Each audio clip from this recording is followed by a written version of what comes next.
akaruru ko kutorana bebembezi b'emyeto kakaba kariya ko kuterwe biri 17 mu kwezi kwa mushanjo kwirei bitake emyeto ya Nyabisirira tkaterwa nikwe kubaraganisa garuka izoba rya nyuma y'ibazyo kandi cihire emyeto ejisho cyaha mutwe no kubasibyayo nabwanyuma bakabagira ngo kutera akaruru tukuruho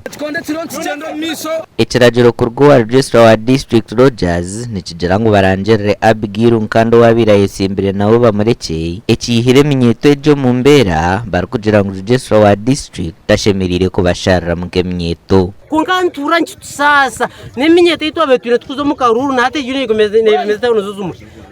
tukuza tugambira ngo emyeto bashime kwamba tusharamo tutakosa kwesharamo akanakaru ka special interest groups nk'emyeto n'abagurusi baka specializinga twenga tunefuta akaru kitunga binjiji nk'emyeto akaru k'emyeto ya Nyabisirira aka female youth cancer nko karesoro buzubu bwanyuma yabo karondesa kwenda kurangira Abigail bashabire nuko abahagize ba Sara na marobire yesimbere nawe okugira ngo eco nikikafuhe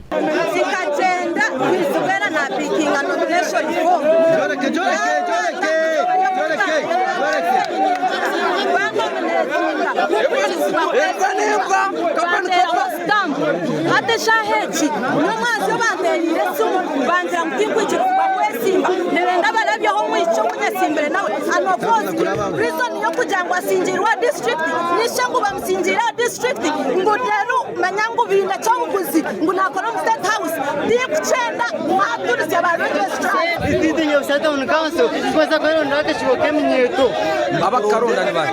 matirondera basanga baseri ho ni believe desina kashiboke mnyeto ningamira banare mungu people power yaza kwisho munyasata on council nomba address turihire tugezeho kugamba na Abigail ko ngatichereza kuzaha kamera zitu kandi urukure byo bururaha bwa district yambara Rogers muca agambira hanshongeji nani mboza rukure byo bururu omuntu no inota stamp jworeke mobo inota stamp bakaja mutorune torno kandi